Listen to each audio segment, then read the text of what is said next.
Welcome back to Optimize Health, where we're making easy, healthy, and delicious meals. Today we're going to do a simple low-carb keto bread that is going to be using a almond-based flour blend, which is my proprietary blend.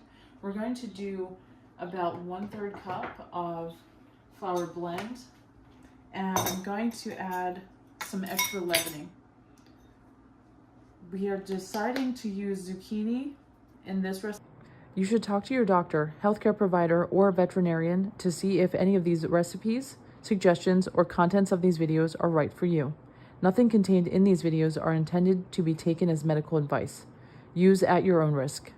Recipe instead of our usual cauliflower because it's going to be a good option to have a different vegetable that can be versatile in keto baking, and it's commonly used.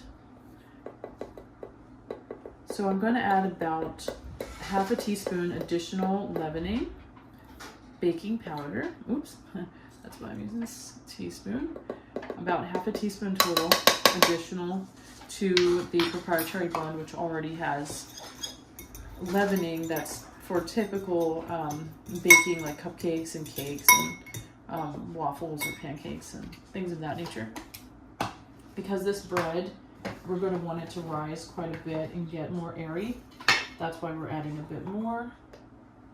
We are going to put approximately 1/3 cup of zucchini that is minced up. I did use this chopping device, but you could use a hand chopper.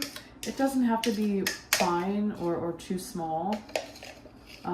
Bigger pieces, you know, if you're cooking it like we are for about 45 minutes to an hour, it's going to cook down pretty well. So not to be too picky about that.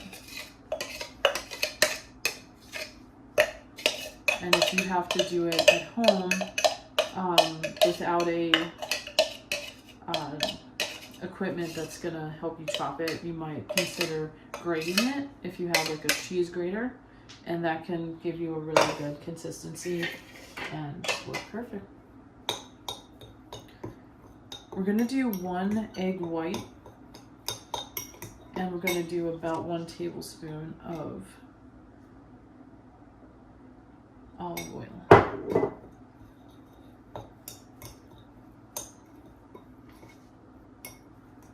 So you can also add seasoning of whatever your heart desires for this. If you like something savory, you can do spices like we're going to do, or you can do something like a sweeter bread like cinnamon or clove and cardamom. I'm going to add some thyme just to make this a little more like a savory bread. And I'm going to add a little salt. Whether you season savory or sweet or just leave it plain, it's good to do about a pinch of salt, maybe 1/4 teaspoon. The last thing that we're going to add is I'm going to do psyllium husk and then an egg white. For the psyllium husk, I got this from Vitacost, and usually I'm going to use about 1 teaspoon of this for this recipe. A heaping teaspoon. It's going to help it get like a glutinous kind of, make sure that's a full heaping teaspoon there. And sort of taking the place of what wheat gluten would do. So it's important to have that component. If you don't have access to psyllium husk, you might consider something like flaxseed. Ground flaxseed can be a good substitute for that ingredient. This is just 1 egg white that we're going to add. I'll save the yolk for later.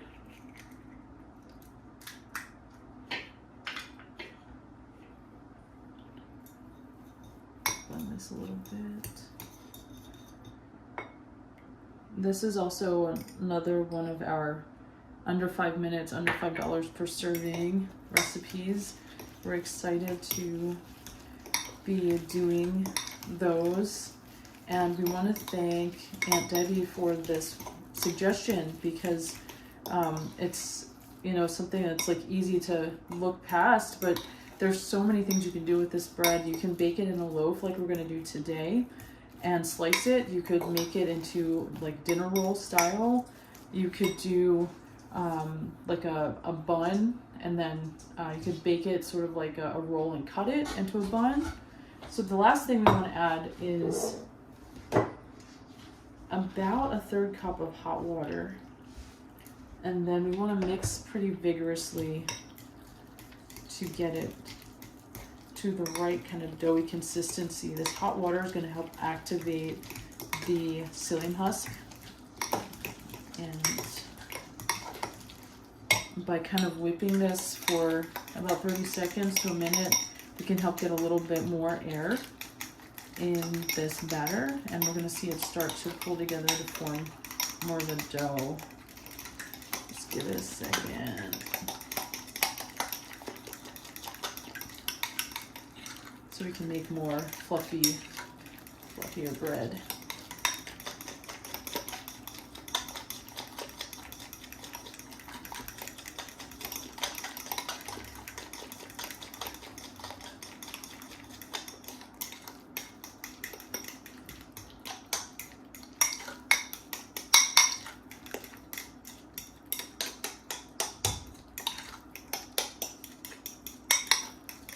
There we go, it's starting to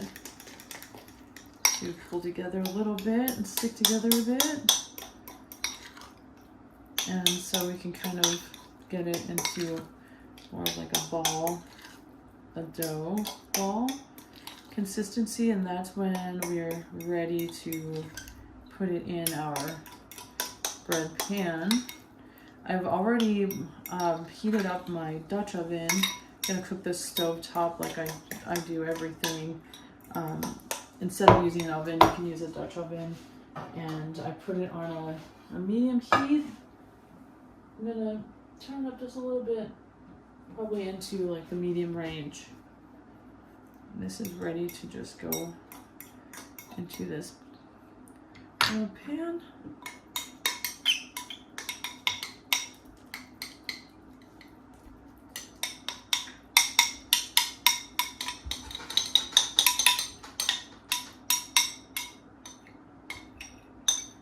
Alright, I'm going to make sure we get as much bread as we can.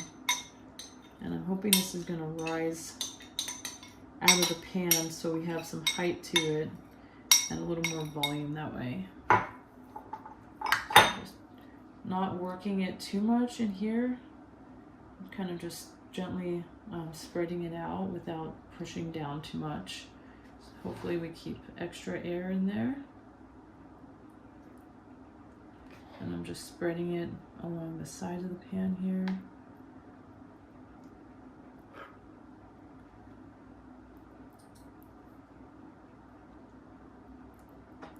All right, that looks great. So it's gonna go into this preheated Dutch oven for about 50 minutes. And we will be back in a few and let you know what it looks like when it comes out. Alrighty, so we have in our pan our zucchini almond bread low carb bread loaf. All right, not too bad. So I'm planning to slice it this way and have smaller slices to do like a nut spread, cream cheese, and maybe some smaller sandwiches. I like to use small, you know, like little baking pans, but if you made with a larger pan, you would probably get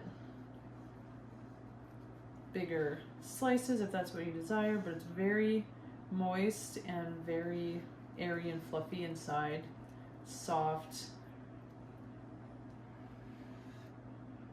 Ooh. So let us know if you try the recipe, what you think, any suggestions or comments, other recipes you'd like us to try out to make low carb versions, and share this recipe with people who need a low carb alternative. Thank you. Please like and subscribe.